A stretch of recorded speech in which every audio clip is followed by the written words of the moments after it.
Here, Sid, reckon you might be just the man to help me out of a bit of bother, if you were mind to. Let's hear it.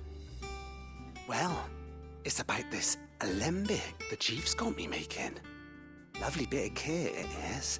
Bunging a solution you want splitting, and it will separate it out, just like that. Problem is, it won't always get rid of all the impurities. And with some of the stuff we need it for, that ain't good enough. Which is why I've been looking for something to filter the liquid we'll be cooking off. And that's where I was hoping you could help me out. I imagine Ty could get some use out of this alembic too. Distilling medicines and the like. All right. Why not? Proper job! So what exactly do you need for this filter? Nothing but bomb ash'll do, says the chief. Gave me a sample she'd obtained from the university stores. Couldn't believe my eyes. You pour the blackest blight water through it, and it comes out clear as a mountain stream. So, I did a bit of reading about where I might be able to get hold of some. And do you know what I found out? It's only the blimmin' bones of a bomb king. They leave them behind when they die, see? I take it that's where I come in. If you wouldn't mind. I saw a billet on the hunt board for one just the other day. Would have gone myself, but, well, fighting dirty great balls of flame isn't exactly my forte. You, on the other hand... All right. I'll see what I can do. Thank you kindly. And good hunting, eh?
Here.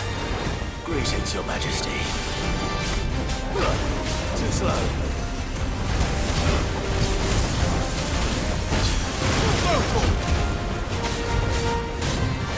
Second. This one. Nice try.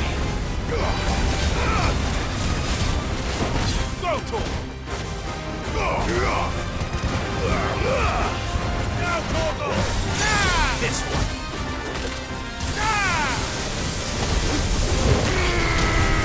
All yours, Torgo.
Your reign is over. Now to collect the ash. This looks like the stuff. Let's see if there's any more.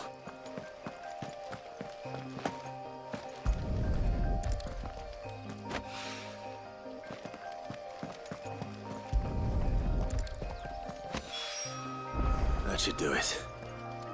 If the wine needs more than this, he can fetch it himself. All right there, Sid? How's that hunt for the bomb ash going? I have it here.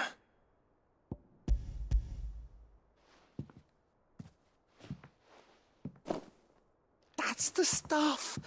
And plenty of it, too. Enough to keep the alembic bubbling away for a good old while. You're a gent, Sid. Let none say otherwise. Right then, let's get this contraption up and running.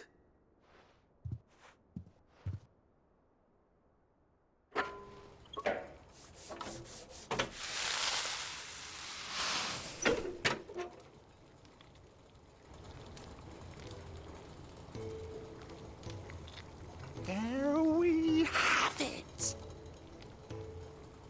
The Telemon Alembic. And it works just like the chief said it would. Very impressive. Says the man who cut down a burning boulder. Speaking of which, I still haven't returned the favor. There's no need. The good it will do for the hideaway is reward enough. Don't be silly. Why don't you let me take a look at that bag of yours? The one you keep your potions in. Reckon I could work some magic on that, huh? What kind of magic? Well, we happen to have isolated a substance in our test run of the Alembic that I reckon will make even the toughest lever supple as anything. Thought we might use it to breathe new life into old boots and the like. Save the hideaway a few gil. Ah, I reckon if we slap a bit on your bag, it'll loosen it up enough for you to squeeze in a bottle or two more. Well, it can't hurt to try, I suppose. That's the spirit. Leave it with me. I'll only be a mo.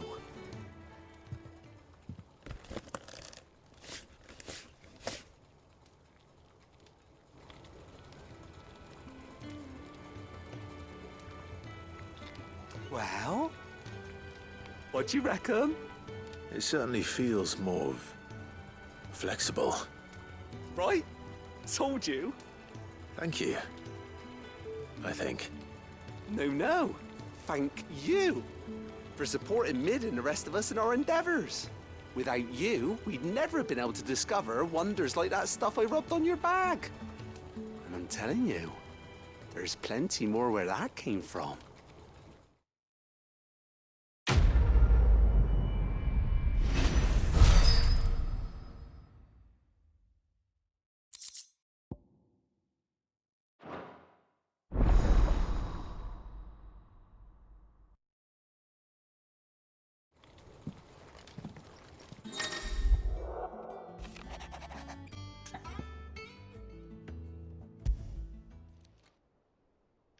Hopefully it's nothing.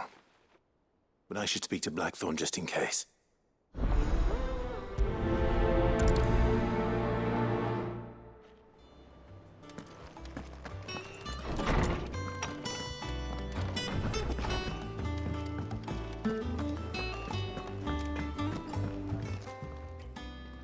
Blackthorn, do you have a moment?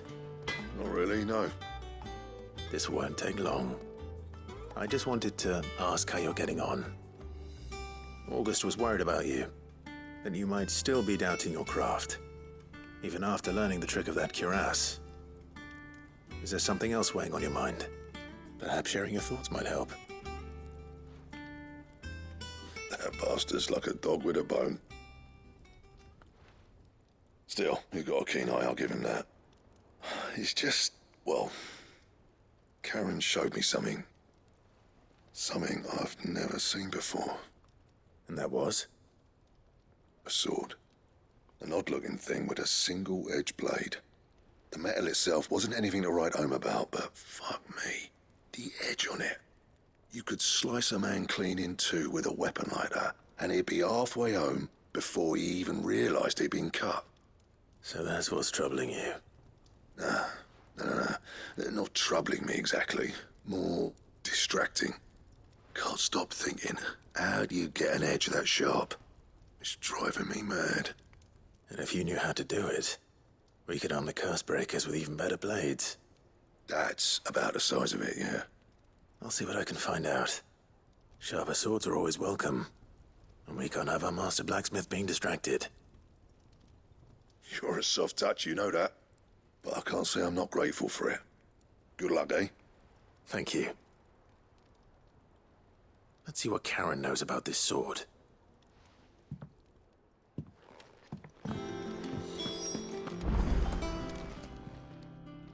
You're looking well, Karen. What you want? Out with it. I want to know about the sword you showed Blackthorn. Single-edged and extremely sharp. Running around after him again, are you? I suppose I am, yes. But I need to help him find out how to work an edge like that. It's driving him to distraction. Little wonder, I suppose. There's not many like that make it as far as the twins, and those that do go straight into private collections.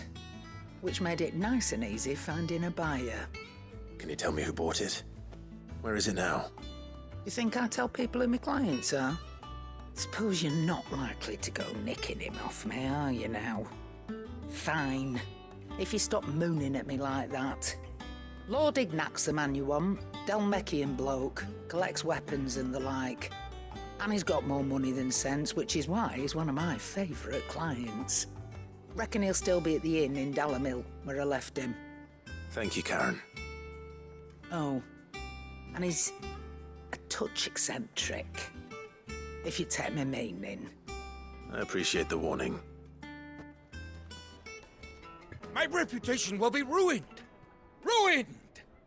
Calm yourself, Lord Ignac, I beg of you, before you do yourself a mischief. Pardon the intrusion, but... Out! Get out! I paid for these rooms so I wouldn't be disturbed. Leave me be! Please, allow me to apologize. His lordship is going through a difficult time, and he's never been fond of guests arriving unannounced. Radim! Get rid of the filthy oaf this instant! Very good, Lord Ignac. Would you mind stepping outside for a moment?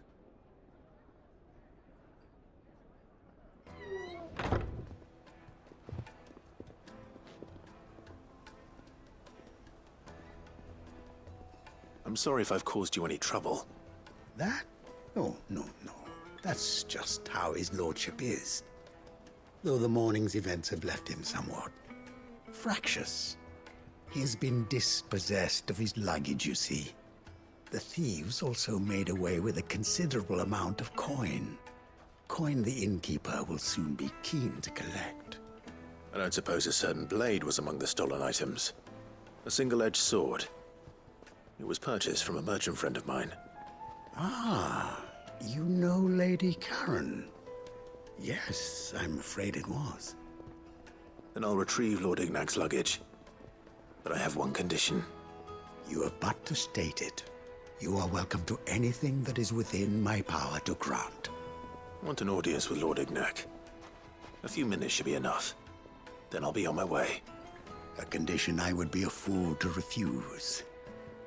Of course, you shall have your audience. I don't suppose you saw where the thieves went. I did not, no.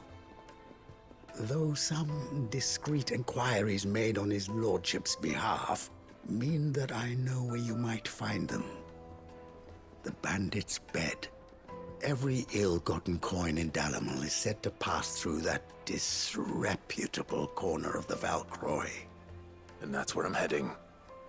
I shall speak to Lord Ignac in your absence, and arrange for an audience upon your triumphant return. That will be very kind of you. Farewell, and best of luck.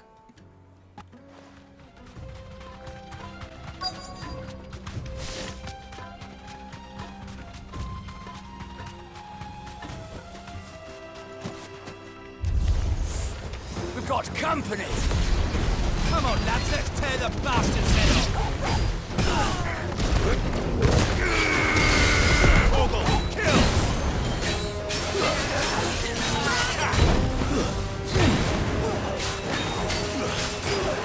This one!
This must be Ignac's luggage.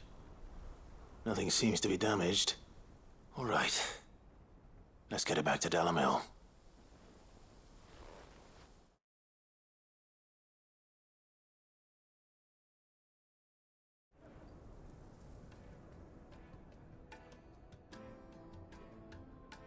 I hear I have you to thank for the return of my effects. What shall I call you, my good man? Wyvern. Glad to make your acquaintance. A formidable name indeed. Well, Wyvern, I appear to be in your debt.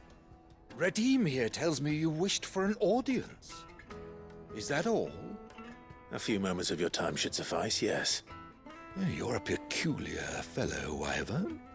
All right, speak. Master Wyvern was wondering if you could tell him about a certain single-edged sword you recently acquired. Oh, a true work of art, that one. Karen drove me hard on the price, but I would have sold her Radim here to get my hands on that sword. It was made in the Outer Isles, far beyond the Twins, and is used exclusively by the practitioners of a unique school of swordsmanship. They believe no combat should ever exceed a single strike and hone their blades to such perfection that none ever does.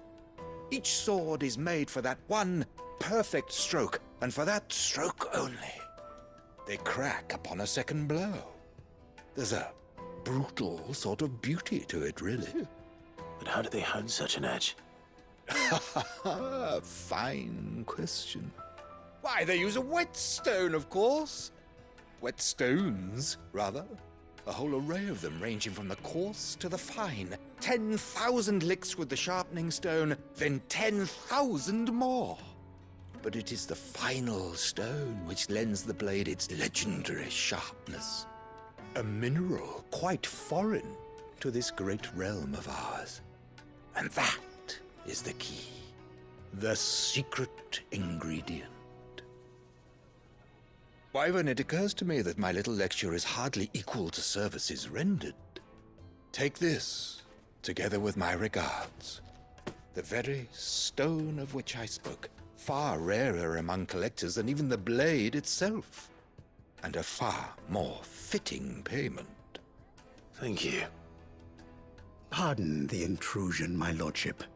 However, it is long past time we prepared ourselves to depart. So it is. I am locked in bitter competition with a rival collector of curiosities. I am one step ahead of the unscrupulous scoundrel, but he is hard at my heels. Are there many other collectors out there? Too many to count, but only one do I consider my nemesis. Lord Byron Rosfield, and is a perennial thorn in my side. I can imagine. Farewell, Wyvern. May our paths cross again. Radim, we mustn't dawdle.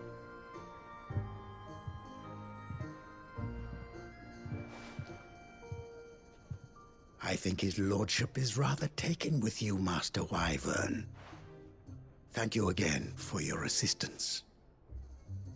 Coming, my lordship. I'll be right there.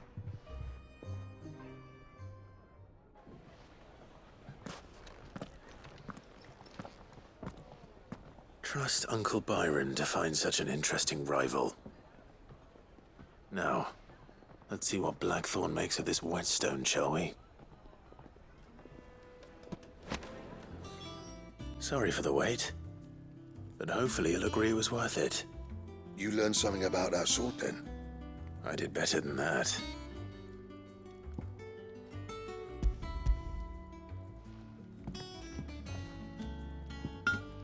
Hey, a whetstone? Yes, but not one you'll find anywhere in Valisthea.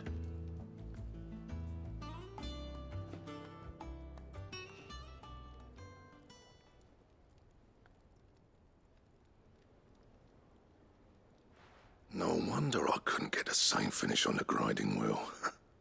One hit and all done, eh? Might not be so bad if all you ever fought were duels. Good luck on the battlefield. Your second opponent would be your last, no matter how good you were. Even so, is there some way it could be used to give the curse breakers an edge? I think so, yeah.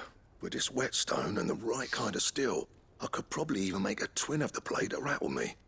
But there'd be no replacing this little rock once I worn it down to a sliver. I reckon we get a dozen swords from it, if that. Swords that the curse breakers wouldn't know how to wield properly, and that would see them through a single fire piece. Nah, no point trying to copy that thing. Be about as much use as a wax anvil. But finishing our blades with a whetstone this fine, now that's something to consider. And what's finer than fallen masonry, eh? Or more hard-wearing, for that matter. Just imagine it. Good Valisthean steel with an edge as sharp as any found in the Outer Isles.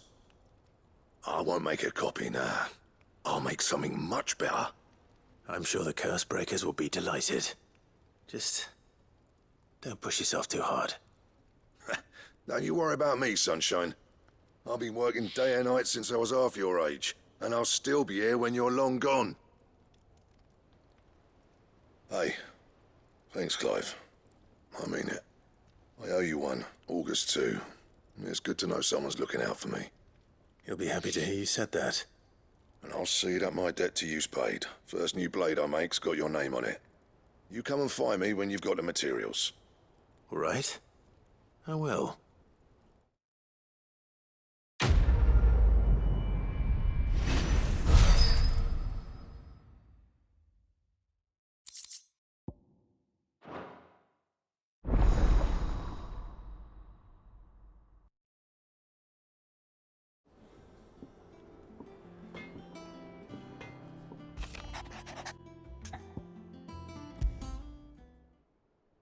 What could be wrong with Torgor? He seemed well enough when I last saw him.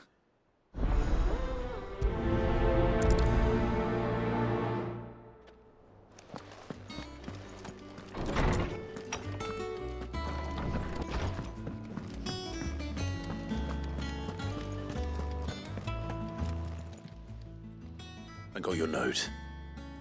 You think something's wrong with Torgor? So you can read. Congratulations. But I didn't say I were wrong with him. I said something weren't right. He's not been eating me treats. He used to love cracking the bones from Molly's boiled brown, but now he won't so much as look at him. Didn't like him. Which is why I'm of a mind that his mind's on something else. You've not been working him too hard, have you? No harder than usual. Is that it, boy? Do you need a rest? What was it you said he was? A frost wolf? That's what the lawsman seems to think. Then maybe this all has something to do with whatever it is that's woken inside him. I suppose things have been different since Rosalith. Perhaps Hippocrates knows something. Instead of everything, you mean? Perhaps.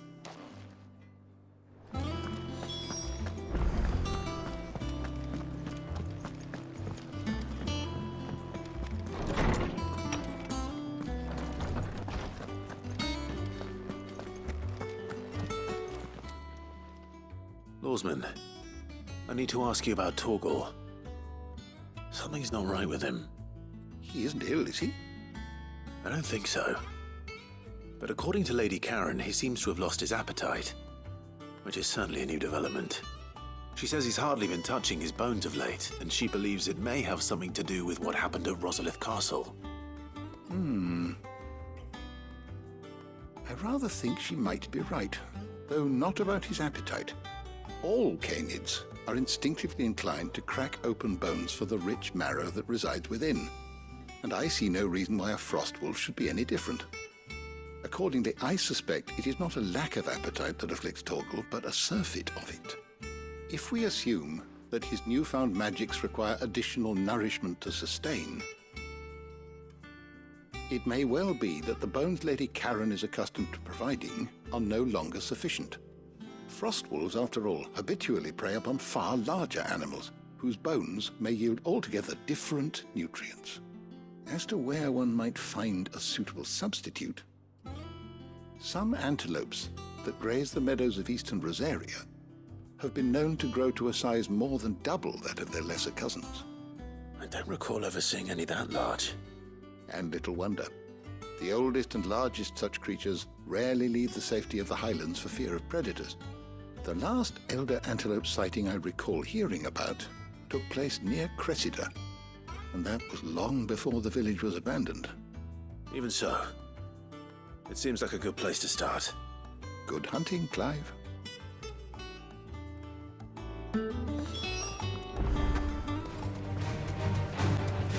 it's certainly quiet. If I were a giant antelope, it would seem like just the place.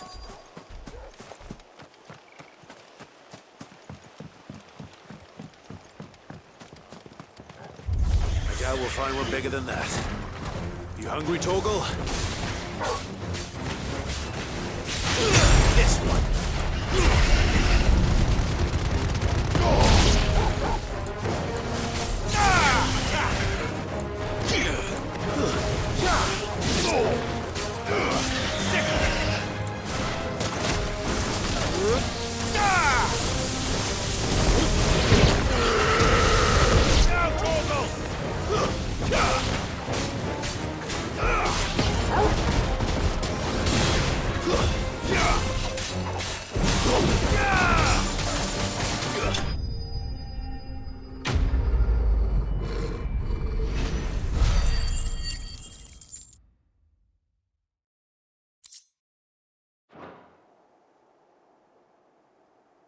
Now,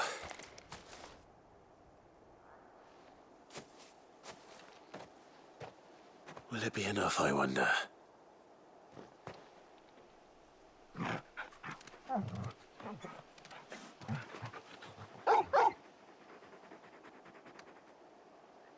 I say that answers my question, which means we owe the lawsman our thanks. You're just a big puppy, aren't you? A very big puppy.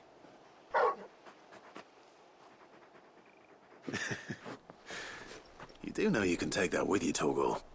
Lady Karen will be relieved to hear you've got your appetite back. Come on, boy.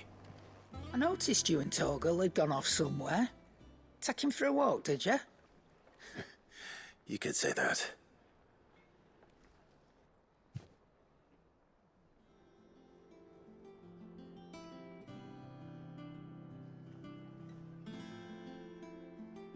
So, Molly's leftovers weren't good enough, eh? That'll teach me for treating you like you're still a pup. All right, no need to shout. Now we know what you're after, I can see about getting some in. Speaking of which, I brought one for later. Can I leave it with you?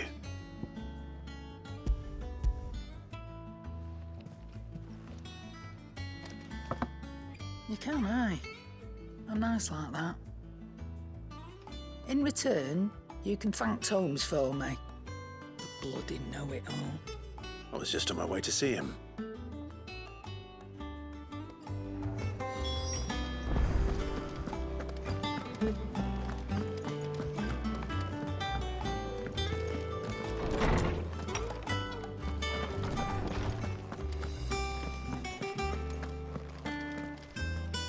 Ah, Clive.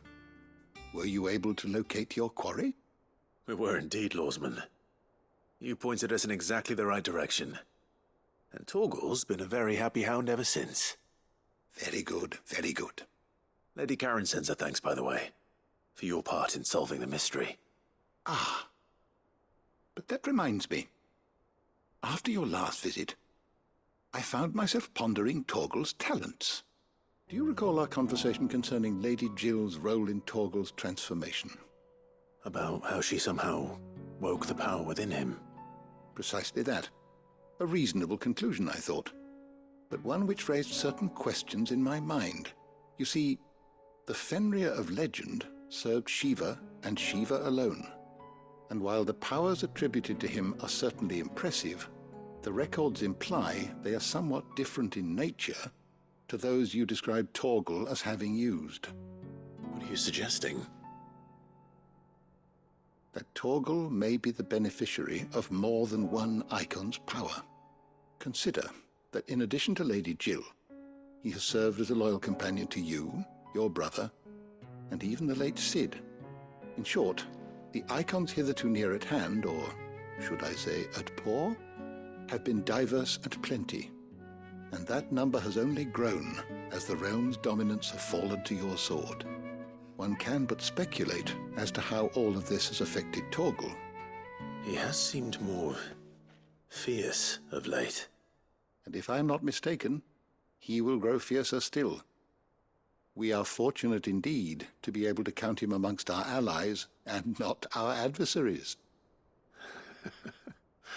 Oh, he's more than an ally. He's a friend.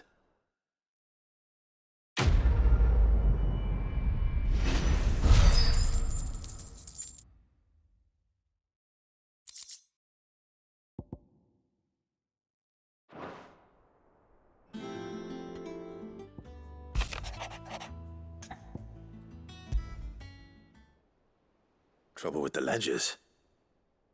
Shouldn't he be asking Otto for help?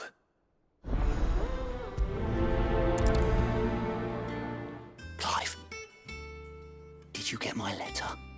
That's why I'm here. Shh. Otto might be listening. Is this better? A little. Listen, I've some bad news. It turns out the hideaway may be slightly behind in its payment to certain lenders, and it may be my fault, but I swear to the goddess, I thought I had the numbers square. Sadly, that square turned out to be more of a circle. Zero, you might say. I can straighten it out, I swear, but it's going to take some time, and I'm going to need help keeping it from Otto. Bit late for that, I'd say. There you are! What a surprise! So let me get this straight. You forget to pay our lenders what they're due, and instead of coming straight to me, you get Clive to come to you. And I hope he'll dig you out of the hole you've dug for yourself. Clive, the man in charge of the place you've been cheerfully trying to bankrupt. And you thought this was a cunning plan.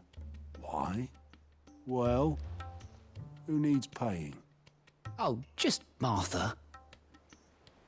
And the dame. And, well, Lady Karen. But only 500 talents. We owe 3 of our most trusted friends 5 million gil. Each. 5 million each.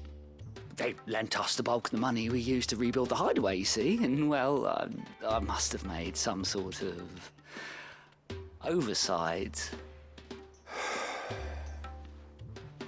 Those ledgers were my responsibility. and it was my decision to entrust them to you. This is my fault. Do we have that much to hand? I can always ask my uncle. No, we don't. And no, you won't. We've lightened Lord Rosfield's purse enough. After the king's ransom we had off him, he deserves better than to see our begging bowl. Besides, we'll need to learn to stand on our own if we're gonna make this work. All right. But that doesn't mean you have to shoulder the burden yourself. Is there anything I can do to help? There might be. How'd you fancy taking these to Martha and the dame? Rocks. Rocks, he says. Worth 1,000 talents apiece, these are. A little something Sid and I set aside for when times got lean. And I reckon 15 million in overdue debt probably qualifies. I just hope our associates' eyes are a bit more discerning than yours. I'm sure there will be. Should be me making the rounds, really. But you know how it is with this place. Orders to bark, arses to wipe and all that. I know. Which is why I don't mind going in your place. Go. Do you know why I only gave Master Clive here 2 star rubies? Because you'd rather Lady Karen killed me. Because I'd rather Lady Karen killed you. Yes. Well, I suppose this is goodbye then. Don't worry. I'm sure Karen will understand. Really? Do you think so? No, I don't. Clive, we weren't expecting you. I wasn't expecting to be here, but it seems we still owe you a considerable amount of coin for your help with our rebuilding efforts. And though I doubt it's what you were expecting, we were hoping you'd take this as payment.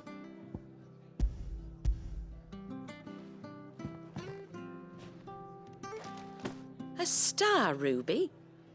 I can't accept this. It's worth at least twice what you owe me. More if you can find yourself the right buyer. Think of the difference as interest. Interest? If word got out I charged that much, no one would ever borrow from me again. Anyway, why are you the one here asking me about this? I'd have expected Otto. Bit much sending the Lord Marquis out to settle your debts, isn't it? The old goat working himself to death again. Something like that. Most days I think he's the only reason the hideaway's still standing. Same as always, eh? Back when the place was nothing but a twinkle in the eye of a recently retired Lord Commander, word is he was the first one Sid reached out to. Probably knew that without his strong arm and level head, the idea would never get off the ground.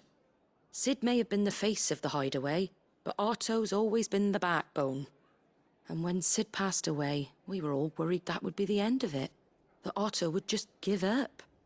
His death was hard on everyone. But it must have hit Otto hardest of all. But he didn't give up, did he? Quite the opposite, in fact. If I recall, he was the one who nominated you as Sid's replacement, and rallied the rest around you. I reckon what he saw in Sid, he saw in you too. And don't we all? Doesn't hurt that you're half as stubborn and twice as handsome, neither. That, and you keep good company. I suppose I do.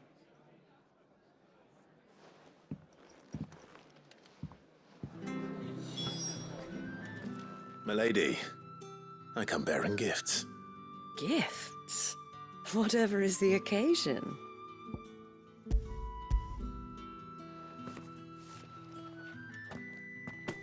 Oh my. Clive, you really have outdone yourself. Otto asked me to give it to you, to settle the hideaway's debt with the Veil, and to compensate you for the time it took us to do so. You disappoint me, Clive. I thought you might finally be warming to me. Tell Otto he can keep his baubles. I tried to tell him as much the first time around. The man owes me nothing, nor does the hideaway. My contribution to the restoration effort was made freely and willingly. It was the least I could do. You once told me Sid did you a kindness. I'd like to do the same. Please, accept it. For my sake. And for Otto's. For all of us. For all you've done. It is rather fetching, isn't it? Very well. Otto is lucky to have you, Clive. I doubt anything could ever replace his son. But you and the others at the hideaway are the closest thing he has to family. Otto had a son. Long ago, yes. Sid told me Otto lost him when he was just a boy, and blamed himself for not being able to stop it. I don't know how it happened, whether there was anything he could have done, but it was clear that it weighed heavily on him. I didn't know. How could you have? I doubt anyone did. Besides Sid, I've never met a man more keen to bear his sorrows in stoic silence. An ill habit, given that both have always been surrounded by friends desperate to help them. I'm beginning to see that.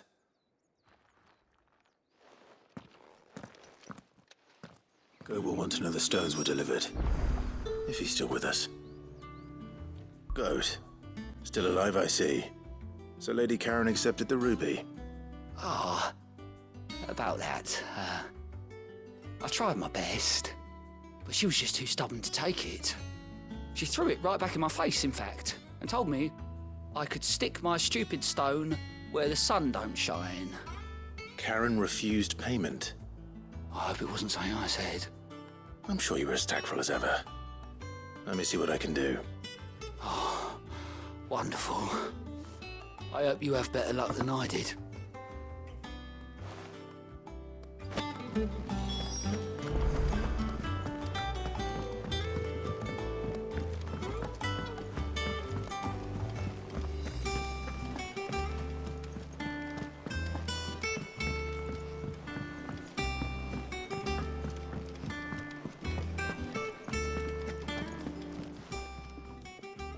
Lady Karen, Goat tells me you weren't happy with our offer.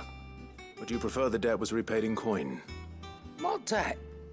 I don't recall lending any of you lot me hard-earned gil.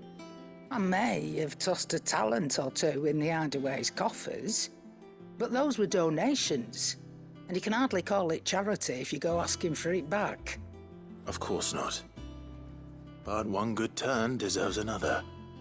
And our circumstances have changed.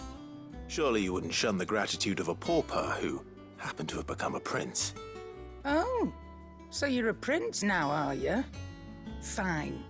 But I'm selling it and taking what I'm owed, then you're getting the rest whether you like it or not.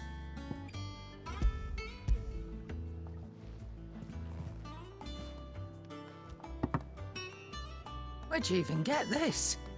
A decent trader might nab 1,000 talents for a star ruby. A canny one, meanwhile, might claim it were nicked from the belt of Sid the Outlaw himself and ask twice as much. Might be I already have a buyer in mind. Might be you even know her. A fine continental maid whose beauty's only eclipsed by a guile in commerce. You wouldn't mind, would you? Not at all. Just be sure to tell her that it's always a pleasure doing business.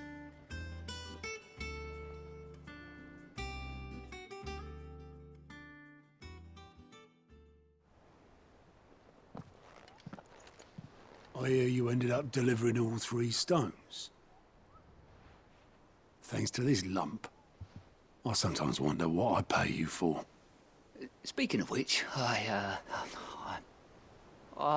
still haven't been paid last month's wages. Oh, so you remember what's owed to you then? Get your ass behind that disc of yours and don't get up before those ledgers are square. Right away.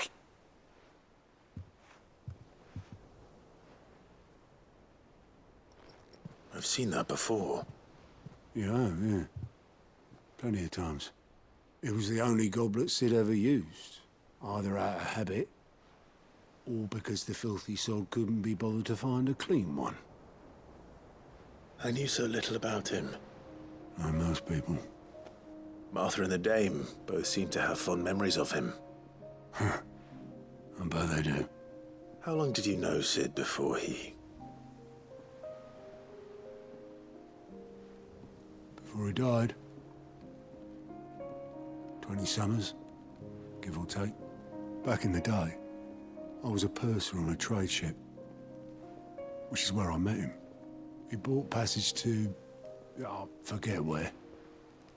But having nothing better to do on the long nights, we sat up drinking island rum till the morning bell dragged me back to my duties. Quit my post not long after that, on account of making a fine maiden's belly fat. But me and Sid stayed close, promising we'd one day sail the seas again. That was before fate stepped in and said she was having none of it. The magic woke inside my son soon after his first name day, and there was no hiding his knack. Couldn't you and your family have... My family were the ones who summoned the constable, wanted the monster taken away. I couldn't turn my back on him, forget what I felt, and I couldn't for the life of me understand how they could. Luckily, Sid was of the same mind as me. It was him who stood beside me when all I wanted was to tear the whole world down. Him who cried for me when I had no tears left of my own. Him who swore he'd do everything he could to stop it from happening again. And he was true to his word, too. Left the Royal Army once and for all. His ranks, his ribbons, gone. Just like that. Threw away everything he had. All to right a wrong that no one else had the courage to face. I knew then I'd follow that man to the ends of the earth.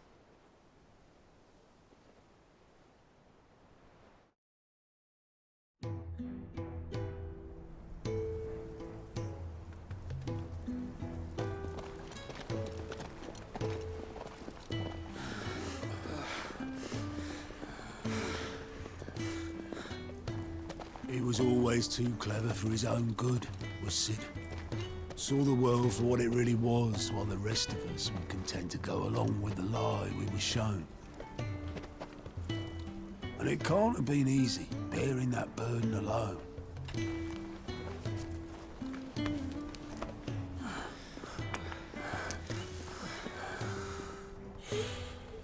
But he didn't let it stop him. He never lost faith in what he believed was right. And that gave us faith in him. Faith he'd steer us true. So I swore to myself that I'd always be right behind him, ready to catch the stubborn sod, if ever he should fall.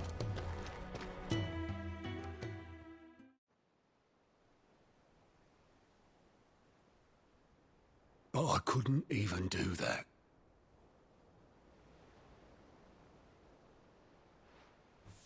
Ignore me. Just the ramblings of a tired old man. Leave that lot.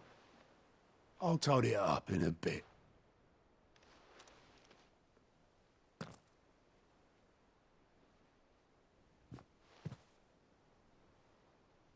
This is Sid's handwriting.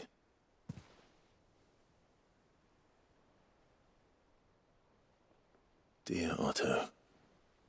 I may be drunk, but I wanted you to know this place would be fucked without you.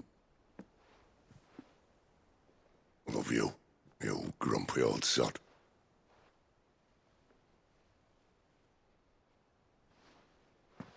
This note. What about it? Sid was right. Without you, we'd all be lost.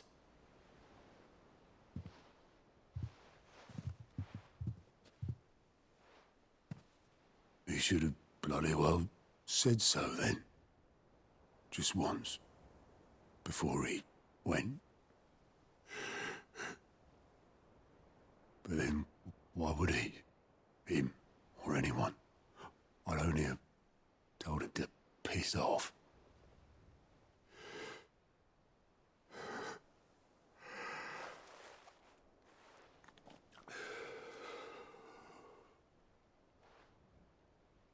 You're wrong, though. Both of you. It was never just me keeping the hideaway afloat. It was all of us. I just shoved people in the right direction, and I barely seem to be able to do that anymore.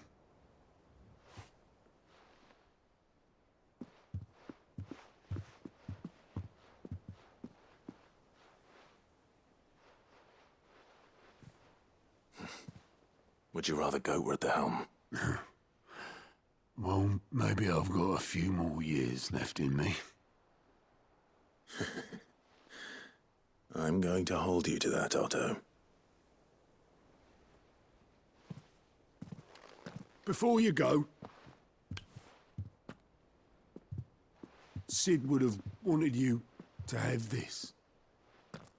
But that's... This'll do me just fine.